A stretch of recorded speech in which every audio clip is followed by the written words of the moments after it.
பொறுமையோடு காவல் பண்ணி செய்யணும் அப்படின்னு சொல்லி இவ்விடத்திற்கு வந்திருக்கேன். நம்ம மட்டும் காவலுக்கு போனா நல்லாவா இருக்கு?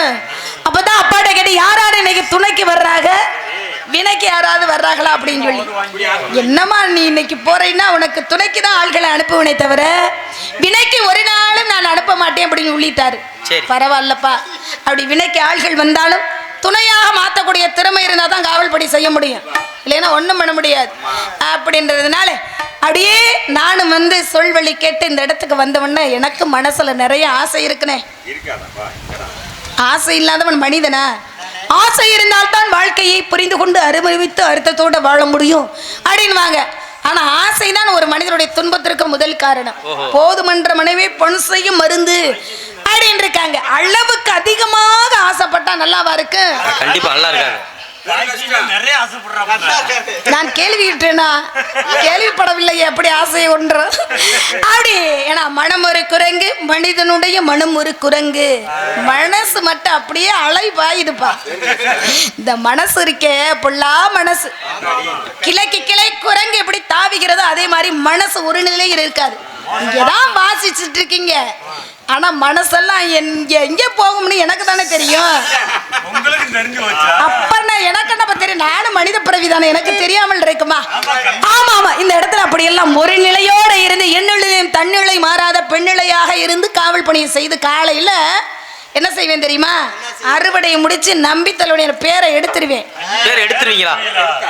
அந்த எடுக்கிறது இல்ல, பேரை நிலைநாட்டக்கூடிய பெண்மணியாக இவ்விடத்திற்கு வந்திருக்கேன். பேர் எடுக்கிறதுனா அறிவு பலகையில இருந்து எடுக்கிறது இல்லை, பேர் சொல்லும் பிள்ளையாக இந்த இடத்துல வந்து காவல் பணி செய்யணும்னா என் மனசுல அப்படி ஆசை இருக்கு தெரியுமா?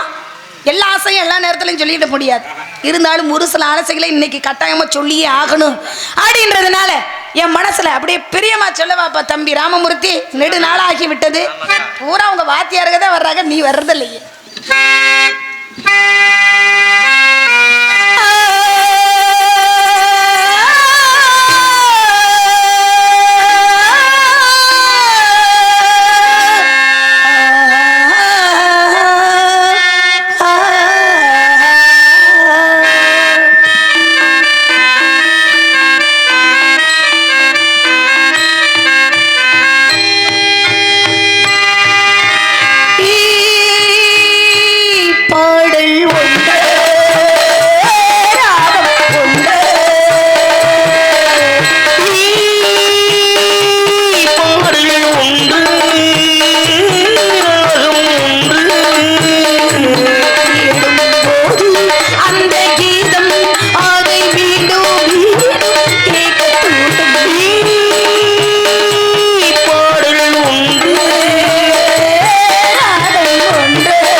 ஓரம் நெஞ்சில் ஓரம் சுவையாகும் காவியம் ஓரம் நெஞ்சில் ஓரம் சுவையாகும் காவியம்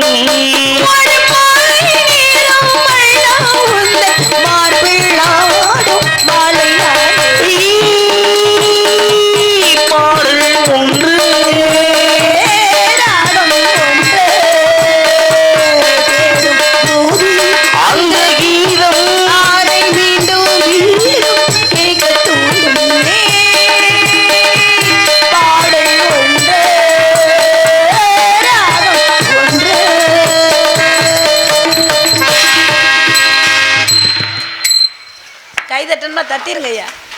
நன்றி நன்றி. கைதட்டி உள்ளத்திற்கு நெஞ்சார்ந்த நன்றி. அப்படி தட்டுங்கப்பா. சின்ன பிள்ளைலாம் தட்டுனது எனக்கு சந்தோஷமா இருக்கு.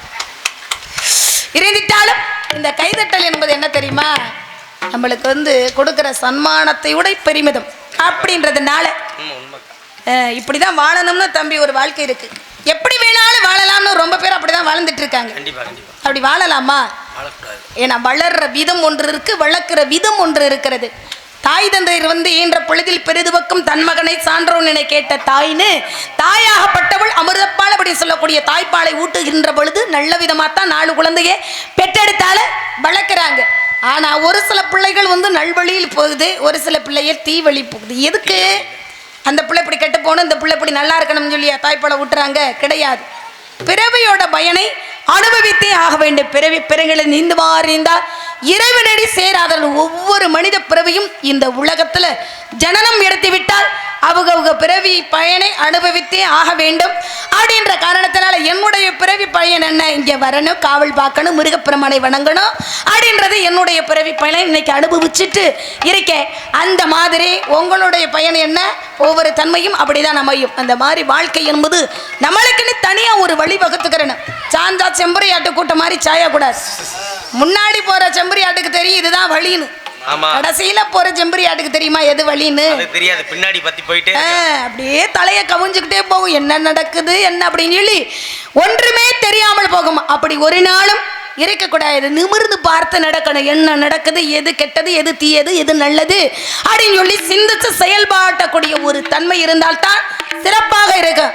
ஏன்னா எல்லா மனிதரும் பிறந்து விட்டோம் அப்படின்னா தனக்குன்று ஒரு வழி வகுத்தணும். இன்னார போல அப்படின்னு சொல்லுது மாதிரி இருக்கணும். 4 பேர் போன பாதையில் போகணும், இல்லைன்னா 4 பேர் மெச்சுறது மாதிரியாது வாழணும் அப்படின்னு இருக்காங்க. அப்பர் சுந்தரர், திருஞான சம்பந்தர், மாணிக்க வாசகர்கள்லாம் ஆன்மீக வழியில சென்று இறைவனுடைய அருளை முழுமையாக பெற்றவர்கள். கெட்டபின் ஞானியாகி இப்படி போக முடியாது. 4 பேர் போன பாதையில் நம்ம போனோம்னா சீக்கிரம் செல்ல முடியாது. ஆண்டு அனுபவிச்சாதான் அந்த பாதையில் செல்ல முடியும். அப்போ போக முடியலைன்னா என்ன பண்ணணும், 4 பேர் மெச்சுறது மாதிரியாவது வாழணும் அப்படின்வாங்க. 4 பேர் மெச்சுறது மாதிரினா இந்த உலகத்தில் எத்தனையோ கண்கண்ட தெய்வங்கள் உருவ வழிபாடோட இதுதான் அம்பாள், இதுதான் முருகன், இதுதான் பெருமாள், இதுதான் விநாயக பெருமாள்னு சொல்லி ஒவ்வொரு மனிதனுடைய எண்ணத்தின் கற்பனை பிரகாரம் உருவச் சிலையாகப்பட்டது வடிக்கப்பட்டு எந்த சிலையாவது பேசியிருக்கா, நான் தான் அம்பாள், நான் இப்படி தான் இருப்பேன், நான் தான் விநாயக கடவுள், நான் இப்படித்தான் இருந்த ஒரு தெய்வமும் பேசாது.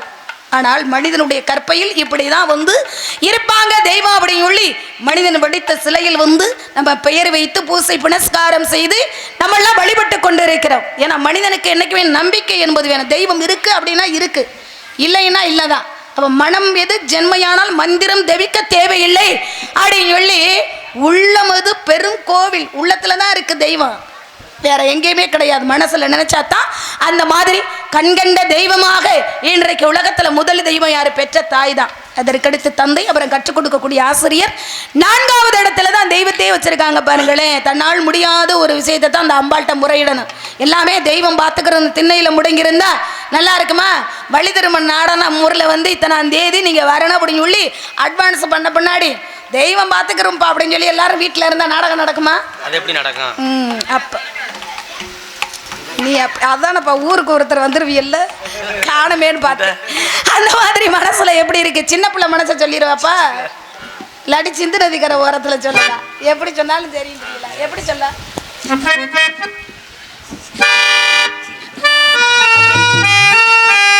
சின்ன பொண்ணு சேல செண்பகப்பு போல இங்கே மாறாப்பு மயிலே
என்றாலும் நன்றி நன்றி கைதட்டிய அத்தனை ஊழியர்களுக்கும் நன்றியை தெரிவித்துக் கொண்டு இருக்கிற நேரத்தை காலத்தையும் அனுசரித்து நடக்கணும்ல வரக்கூடியவரெல்லாம் வரட்டும் சேர்ந்து இந்த இடத்துக்கு காவலுக்கு செல்லுவோம்.